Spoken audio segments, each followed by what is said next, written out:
Welcome to Awakened Titans podcast with Lily Patrascu, mind-blowing conversations with influential business titans sharing how you can manifest abundance, love, joy, success through quantum awakening, quantum manifestation, quantum healing, quantum miracles, exponential business growth, and innovative products and services.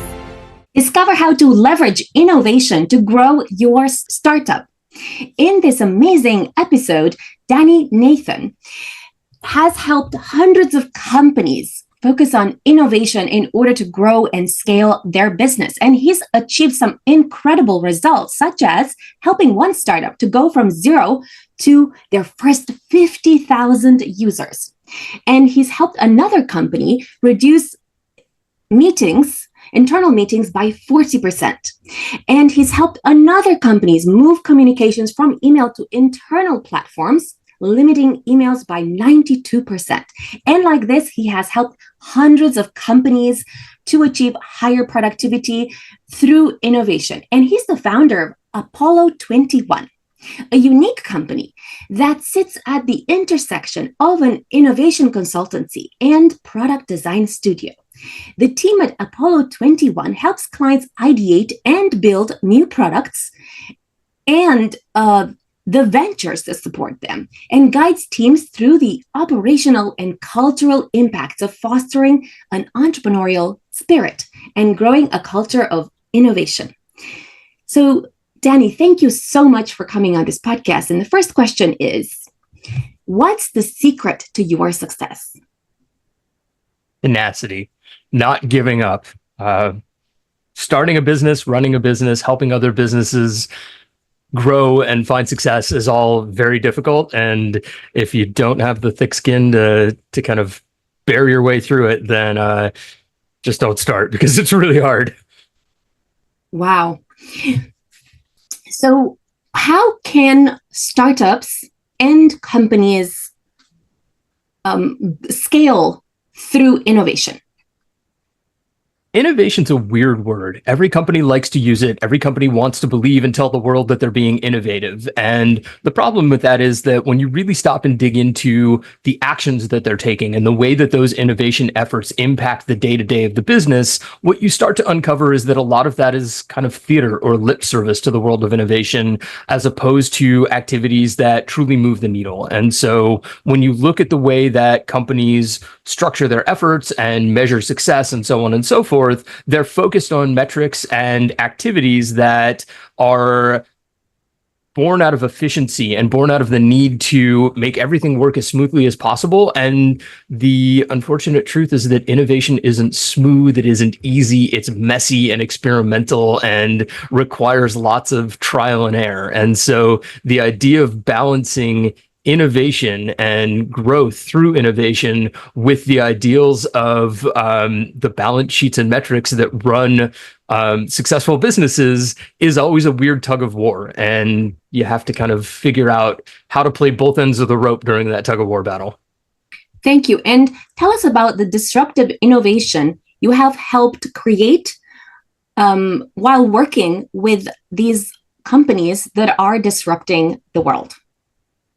Yeah, I'm going to back up a little bit and explain just enough background to kind of make that make sense. But we are an industry agnostic company. And so we work with a huge variety of companies across anything from financial services to restaurants to sports and everything across the board. And so, for us, what it really comes down to is understanding the core opportunities within those businesses and understanding how those businesses are aiming to impact the lives of their customers. And so through processes like customer development, we focus very heavily on talking to customers to understand where those needs are that will help leverage the existing product from a company into something new that will solve something that isn't being solved today for that customer. And that's kind of where that innovation moment comes in, but it looks different every time we do it because, of course, every one of these companies are focused on something different for a different audience, et cetera. And so we lean heavily on customer development, and we use that as an opportunity to then understand where are the pain points that we're hearing and how do they align to the core offerings of our client, so that we can sort of zero in on those two things and figure out where the overlap in that Venn diagram is, and figure out what they can create that works for the business and benefits the customer to create value for everybody involved. Wow, thank you. And what's the difference between real disruptive innovation and pretend innovation, like you were explaining earlier? To me, the difference comes down to how you structure your business in support of what you call your innovation goals. So companies are doing a really good job today of talking about how they're being innovative. There's blog posts and articles and press releases and God only knows what else that explain, company X just did this innovative thing or released an innovative new AI chatbot or whatever. And, the reality is that when you look at those things, often what they are is sort of surface level innovation. They're a little spit and polish on the top of whatever already exists so that they can make it feel like something new that fits the notion of what innovative means for customers and businesses today. And that's all well and good, but it is largely theater. A little spit and polish on top of everything else isn't going to change the way that companies are doing business, and it certainly isn't going to lead to anything that is overtly disruptive, so to speak. And so what we spend a lot of time talking with our clients about is understanding clearly what it means to be innovative and how the ideals of innovation align to the realities of doing business. And that's where that kind of tug of war moment that I was talking about a moment ago comes in around, okay, how do we create that culture of innovation? How do we give people within the organization the freedom and the permission to experiment at the edges, to try weird things, to think about what new business models might benefit the company or its customers, and to think about how to bring those things to life by experimenting as quickly as possible to mitigate risk, to understand the opportunity, and to figure out how to layer in those new things so that they change the way that the company does business and change the way that the company interacts with customers. And the problem space and all of that then comes down to, again, as I described earlier, sort of the need for efficiency. So as companies grow up and discover product market fit, they begin to look for moments of efficiency across the board. How do we wring every dollar out of every penny in, for example? And those end up aligning to core business metrics that look like quarterly earnings, which everybody wants to grow every quarter without fail, shareholder value and growth of shareholder value, minimizing risk, minimizing capital expenditure, and ultimately creating operational efficiency. And at face value, all of those are wonderful things that will lead to companies that are operating like well-oiled machines, so to speak. But again, innovation is a messy business, and experimenting requires trying new things, and trying new things inevitably costs money. And the reality is that if you're not willing to spend the money to try new things, to figure out where you can mitigate risk, and to figure out how you can bring new things to life, then you're not going to innovate, full stop. You are not going to create anything beyond topical, theatrical innovation unless you're willing to get your hands into the muck and to understand that a lot of those efforts are not going to provide a return on investment, period. And the ones that do are going to take years, not quarters, to manifest some sort of return. And that's a really difficult thing for an executive team to sort of wrap their heads around and understand, well, if it's not going to make a return in the next quarter, why should I bother with it? And to me, the answer to that is longevity. If you're not innovating, your company is dying because somebody out there is looking to disrupt your industry. And if it's not you that's looking to disrupt your own activities, somebody's going to come up from behind and do it for you. Thank you so much for that. And tell us about a case study of a company you worked with in order to create disruptive innovation and grow it to, let's say, 50,000 users, or any other case studies you would like to share with us. And what steps did the company take in order to create this disruptive innovation? Yeah, let's actually run with the 50,000 users example because it's one of my favorites. We have a client, or had a client. They're no longer working with us. In a really interesting space. They were in the world of Western sports, so think cowboys and rodeos, and bucking broncos and all that fun stuff. They came to us originally because they had a data problem. They had acquired a couple of companies and had a bunch of data in disparate sources and full of CSVs and all the random stuff that comes with that. And the very initial work that we did for them was just helping them build out a quick data platform where they could understand the data that they had at their disposal and make use of it. And I'll point out that in and of itself, to me, demonstrated a commitment to innovation. There's not a whole lot of companies that look around and say, you know what, we have this stack of data and it's just sitting there and we don't know how to access it. Let's actually take the time and spend the money to figure out how we can make use of that data so that it will benefit our business. And that really set an interesting tone for the rest of our relationship. And what started as that 6-week kind of quick and dirty data project turned into about a year and a half of work together, throughout which we created a number of different platforms and services for them, many of which were internally focused, but one of the most exciting was effectively building out ESPN for the world of rodeo. And so the company knew that rodeo fans didn't feel like they had a really in-depth touch point to maintain an understanding of what was happening throughout the rodeo season. They wanted a way to more easily follow all of their favorite rodeo athletes and to pick and choose which rodeo disciplines they were most interested in so that they could stay up to date with that. And I nodded to the customer development process earlier, and one of the real benefits to working with that team was they gave us the opportunity to truly execute on the customer development process. And so we had access to rodeo fans who we could talk to understand what was missing in their rodeo experience and to interview them to understand what would make their experience with rodeo that much better.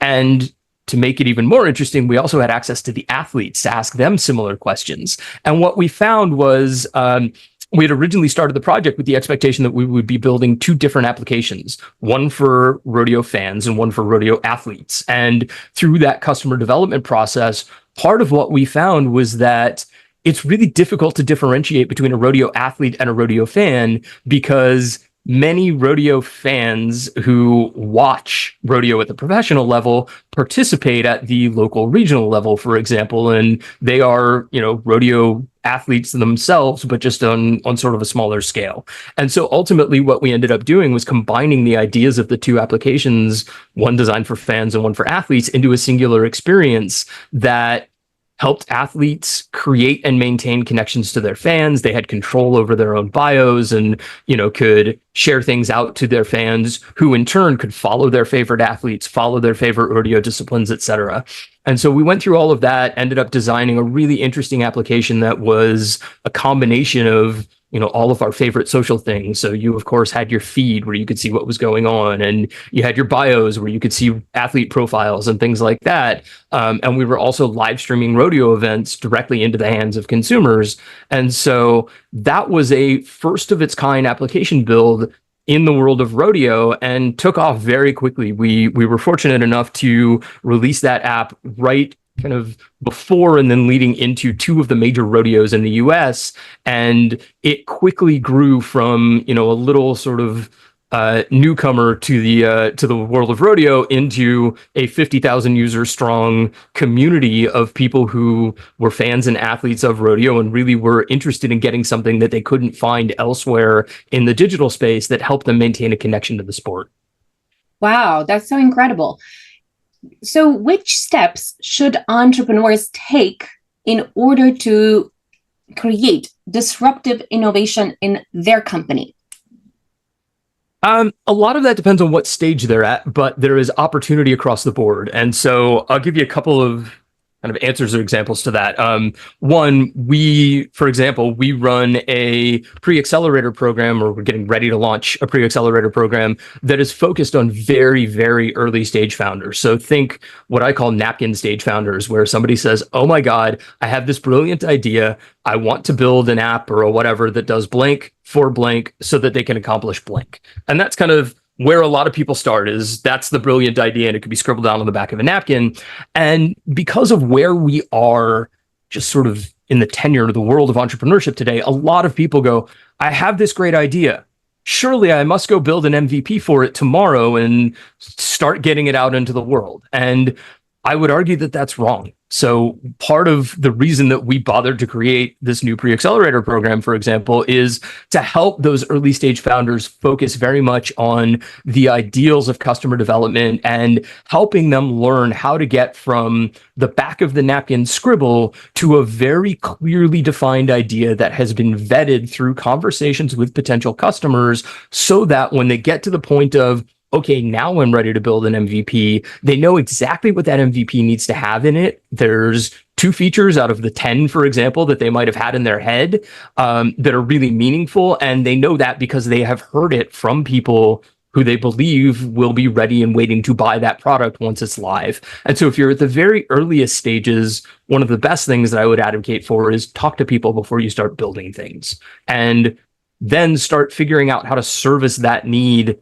almost manually before you start building anything. Like, wait as long as you can before you start building anything, because the learning that you will have by the time you then start building something will be so impactful on what you end up creating that it will change the direction of everything that you're doing. And as you move down the line into larger companies, more established companies, even at the startup stages, that kind of continues to ring true. There's a ton of opportunity in talking to your customers. And it's one of those things that when you say it, everybody goes, well, yeah, I mean, of course we should talk to our customers. But if you actually stop and look, very few companies take the time to talk to their customers outside of something like an NPS survey or, a, hey, how did your customer service rep do kind of survey? And yes, that's all good information to have, but it sort of doesn't qualify as actually talking to your customers. And so I guess push comes to shove, that's one of the biggest things that I would advocate for. And so, similarly, I mentioned, did I mention? I don't remember. We worked with a restaurant company that started focused on a direct-to-consumer offering and wanted to grow a new revenue line. And so this was a company that was already highly established and operating. And I think at the time we started working with them had already delivered 1.5 million meals, for example.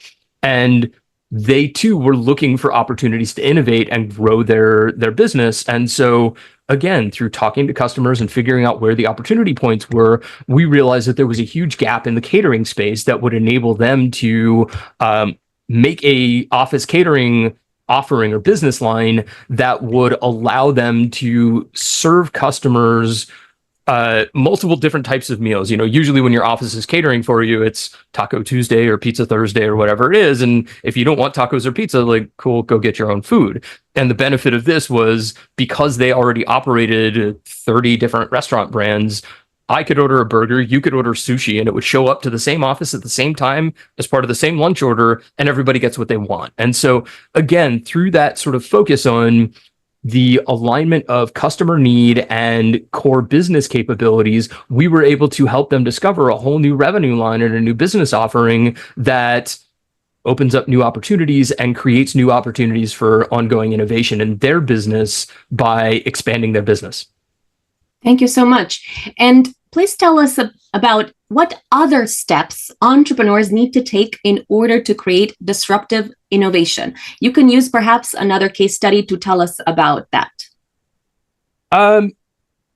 Other steps come down to focusing, I think, on what innovation means within your own walls and really coming to terms with what you're comfortable with in terms of innovation and how that will align to your business. So, I've already said a moment ago that in order to commit to innovation, at least in my mind, there are certain ways that you need to view the metrics that are guiding your business. And there are certain levels of flexibility that you need to have around capital expenditure, for example, in terms of willingness to try and experiment and figure out what might work in the future. And that takes a very clear strategic decision, usually coming from the executive suite or the C-suite within that organization, to say, okay, we believe in innovation. We believe that focusing on innovation and committing to the realities of that type of work will help us build and maintain longevity in our business. And we understand what the operational and cultural impacts are of that commitment to being more innovative. We are going to do that, for example. And so, Another thing that we have started offering to help companies understand and execute on that is what we call an accelerated innovation lab. And it's effectively a 2-day workshop where we sit down with the executives at a company and help them understand and evaluate and really define what are your team's innovation goals? What are your core competencies? How does that fit within the governance? Do you have an innovation board within your organization, for example, a group of high-level executives who are tasked with overseeing those innovation efforts and who have the freedom to say, break the rules, for example, and kind of go, okay, we're going to commit some budget or some capital to this, or we're going to be experimental by investing in this startup who we think might be disrupting our business, for example. And so over the course of that couple of days, we work with companies to create a list of deliverables and organizational ideals that will help guide their innovation efforts and help create a clearly defined framework around, okay, somebody comes up with an idea within the organization. How do we evaluate that? How do we determine whether it fits our goals or not? How do we prioritize it then and figure out how we're going to execute on it and over what time frame? And then the brass tacks of how are we going to pay for that? Is that going to turn into a business line that ends up being spun into our parent organization or spun out of our parent organization, for example? And really within a couple of days, we can get through a lot of the legwork to help kind of lay the foundation for, cool, now we know how innovation is going to work. Let's start executing on it. Wow, that's so insightful. Can I ask you for a list of more examples of how you helped the founders of other companies innovate? Because you already gave some examples of the reducing the emailing and reducing meetings time. Give us some more examples of types of innovation that you have helped founders implement. Yeah, there's a couple of those that we kind of nodded at that I haven't spoken to, but to drive them home, for example, Apollo 21, part of our business is what we call a venture studio. So we build and run businesses that we fully own and execute on. And so helping companies reduce meetings by 40%, for example, is born out of a product that we created called Meeting Cost Calculator, which is exactly what it sounds like. It is the grilled cheese sandwich of SaaS products in that it is a data-driven dashboard that helps HR teams, CFOs, et cetera, understand and manage the cost and outcomes of their meeting time. And, it's one of those things where for years we've all looked and sort of laughed at the idea, well, couldn't this meeting have been an email? But nobody's bothered to actually take action on it and kind of go, okay, well, wait, let's actually figure out if that meeting could have been an email. And so we set out to do that. The other example that was thrown out earlier was helping a team reduce emails dramatically.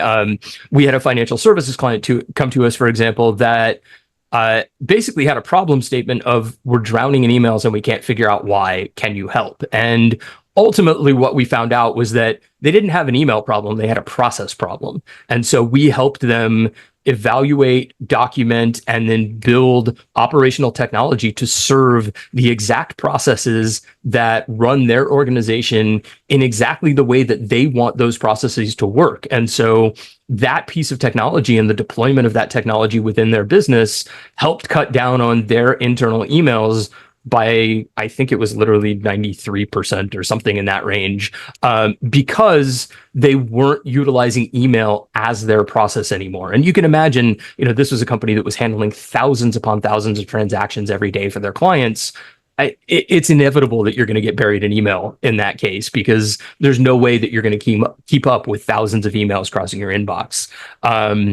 Other examples, we've helped a remote guarding and security company, for example, similarly build out operational software. So they built a business that was focused on, I think, hundreds of properties across the country and beyond, each with tens of cameras and sensors on them, all being monitored out of a single office and managed by 3 people per shift, for example. And they had kind of duct taped together a bunch of software to figure out whether the business offering was even, worth pursuing. And eventually they came to us and said, well, we found product market fit. We know people are willing to pay for this, and that is good. But we are at a point where in order to scale our business, for every new customer, we would need to hire 1 or 2 new employees. And so, of course, that makes for a very difficult business operation to scale. And so we worked with them to really create a fully innovative operations platform on which their entire business was run. So all of the cameras connected to a single piece of technology that would utilize AI to understand what was happening on the camera feed and prioritize the alerting to those 3 people in the office around, hey, this is a dog walking by the camera, you can ignore this one. Hey, this is a person and he's banging on a car window, you should not ignore this one, and really help kind of optimize the flow of operations through the organization. And the result was that we changed their, trying to think of how to explain this, their reaction time. Sorry, I was coming up with the phrase there. We minimized the reaction time from it was, I think, 12 to 18 seconds on average for an alert coming off of a camera down to about 2 seconds. So imagine somebody banging on a car window in 12 to 18 seconds, they can have broken into that car already and started pulling stuff out and moved on to the next one. But if you can get to that within 2 seconds, then you can have the police on their way very quickly. And they had a number of tactics for scaring people off, like yelling at them through a speaker and things like that. So those are a couple of examples. I'm trying to think of others that I can rattle off quickly here. Yeah, those are the ones that come to the top of my head right now. Thank you so much. What I love about you is that you sound and you look very passionate and very energetic, because probably you work with a lot of creative thinkers, and it's so exciting to help all these disruptive, innovative companies. And my question is, how can you make sure that all of these entrepreneurs don't run out of steam? Because, when you're building a disruptive, innovative company, what happens is that you might need a lot of money to implement a lot of these strategies that are really brand new. So you could run out of money, and then you're like, yeah, you have all the energy in the world, but then how do you have the money to continue to implement this innovative, disruptive technology, for example?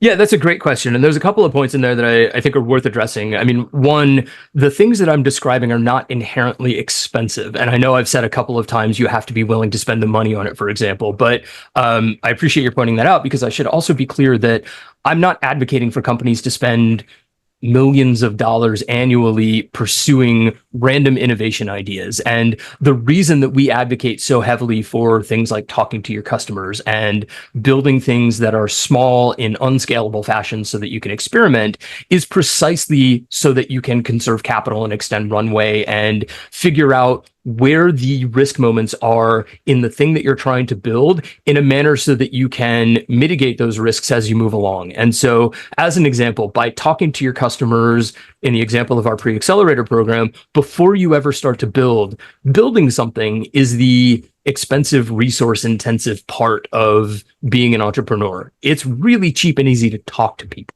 And so if you take it upon yourself to talk to people first and utilize the cheap sort of one-on-one time of, oh, it doesn't really cost a whole lot for me as a founder or somebody on my team to have a conversation with one of our customers, for example, or a potential customer, the more you leverage those opportunities, the more you can figure out what might work because you have heard it over and over again from 10, 20, 30, 50, 100 different customers. And the more you can leverage that learning to figure out exactly what you should be building, so that, again, by the time you get to the part of the process that is expensive, the part that's resource intensive, which is designing and building and then supporting software, for example, you know exactly what features you need to build. More importantly, you know exactly what features you don't need to build. And so by talking to customers up front, you can take that list of 10 things that are on your product roadmap that you think your MVP needs and figure out which of the 10 are actually the ones that are going to have an impact. And so by the time you're done, you may end up in a process that is 6 months long either way. But in one path, you're going to spend, 6 months building, full stop, and that's expensive. 6 months of 4 engineers or a designer or whatever that team looks like, versus 3 months, for example, talking to customers, ideating, building, not building, but storyboarding, like figuring out what those ideas are, talking to customers again, showing them those solutions, and getting to a point where 1 or 2 people can facilitate the first batch of that work over whatever it is, 1 month, 3 months. By the time you get to the build period that is left over within that arbitrary 6 months that I've thrown on the table here, you will move that much faster. And so your 6-month process costs you 2 people for 3 months and 6 people for 3 months, as opposed to 6 people for 6 months. And so inevitably it is cheaper to handle that way. The other thing, and especially as you're getting into more corporate size companies, that you can do is think about ways to deploy the capital that you do have at your disposal so that, again, you can mitigate risk, you can experiment, and you don't necessarily have to be building things internally. So that might look like investing in startups that are out to disrupt your industry, for example. And that in and of itself is a form of innovation pursuit, because you are looking for those opportunities, figuring out what innovation looks like within your market, and then you're putting your organization in a position to be participating in that innovation, as opposed to, frankly, being afraid of that innovation. Most large companies are worried about the disruptive innovator who might come up from behind and start to eat their lunch. But if you invest in them and partner with them and figure out, frankly, how you can help with them, you can take some ownership in it so that their success becomes your success, and you can learn from what they're doing very quickly. So there's lots of ways to execute on innovation that are not massively expensive, but they require planning and consideration, and they require the strategy that I described a moment ago, that we try to deploy through our accelerated innovation lab of, okay, we know what innovation means within our organization. We know who exactly within our organization is responsible for that work, and we know what they have at their disposal to make it happen. And so ultimately, it doesn't have to be massively expensive, but it does require some flexibility of capital. Thank you so much, Danny Nathan, for these insights. Stay tuned for the next episode. Follow us for more interviews with world's most influential business titans, providing you with the insights to awaken to your full potential, so you can get paid to be yourself, find true happiness, and manifest anything you desire.